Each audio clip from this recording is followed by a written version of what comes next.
सोलखुम्बु ज्वालादेवीको मन्दिर चाहिँ हो, सबैजनाले दर्शन गर्नु होला। जतिजना आउनुभयो अनि हजुरहरूले पनि सोचेको आँटेको कामहरू पुरा होस् भनेर माग्नु होला। सबैजनाले मनदेखि नै माग्नु होला। सबै कुराहरू पुर्याइदिनुहुन्छ, जुराइदिनुहुन्छ। कति धेरै आउनुहुन्छ भक्तजनहरू।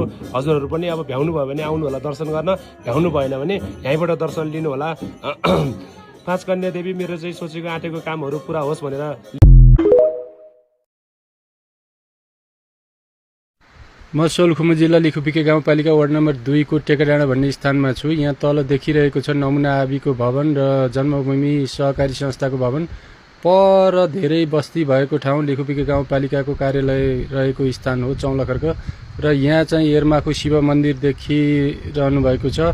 र त्यसको ठिक सिधा माथि गइसकेपछि एउटा अत्यन्तै ठुलो र अत्यन्तै सुन्दर देखिने चुचेढुङ्गा भनेर चिनिन्छ। यो चाहिँ निकै ठाडो आकाशतिर फर्केर बसेको छ। यो कुनै भूकम्प आदिबाट पनि चाहिँ यो हलचल भएको छैन अहिलेसम्म।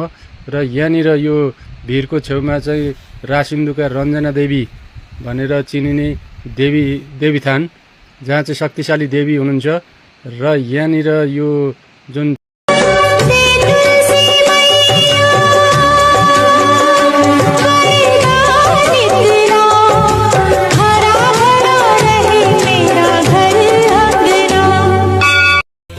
पानी कति आउन सकेको हो सूर्य भगवान, यति साह्रो चाहिँ नहेप्नु हो। जनता त मरिसक्यो त, सब बिग्रिसक्यो।